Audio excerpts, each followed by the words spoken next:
if you're sitting down and you start thinking about some future worst case scenario that you're conjuring up in your mind, and you begin to feel the emotion of that event, your body doesn't know the difference between the event that's taking place in your world, outer world, and what you're creating by emotion or thought alone.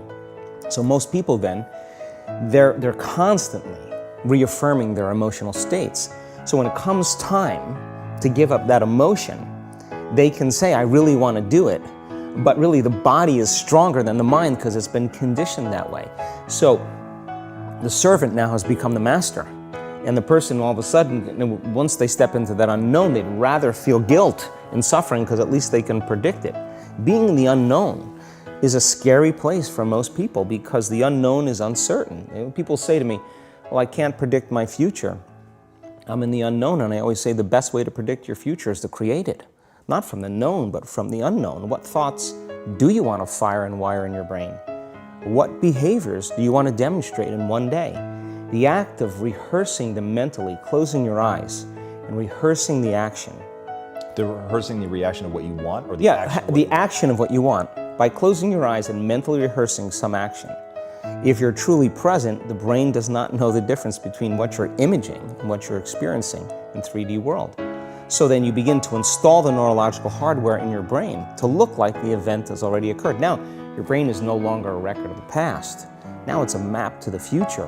And if you keep doing it, priming it that way, the hardware becomes a software program. And who knows, you just may start acting like a happy person. And then I think the hardest part is to teach our body emotionally what the future will feel like ahead of the actual experience. So what does that mean? You can't wait for your success to feel empowered. You can't wait for your wealth to feel abundant. You can't wait for your new relationship to feel love, or your healing to feel whole. I mean, that's the old model of reality of cause and effect, waiting for something outside of us to change how we feel inside of us. And when we feel better inside of us, we pay attention to whoever or whatever caused it. But what that means then is that from the Newtonian world is that most people spend their whole life living in lack, waiting for something to change out there. What do you mean the Newtonian world? The Newtonian world is all about the predictable. It's all about predicting the future. But the quantum model of reality is about causing an effect. The moment you start feeling abundant and worthy, you are generating wealth.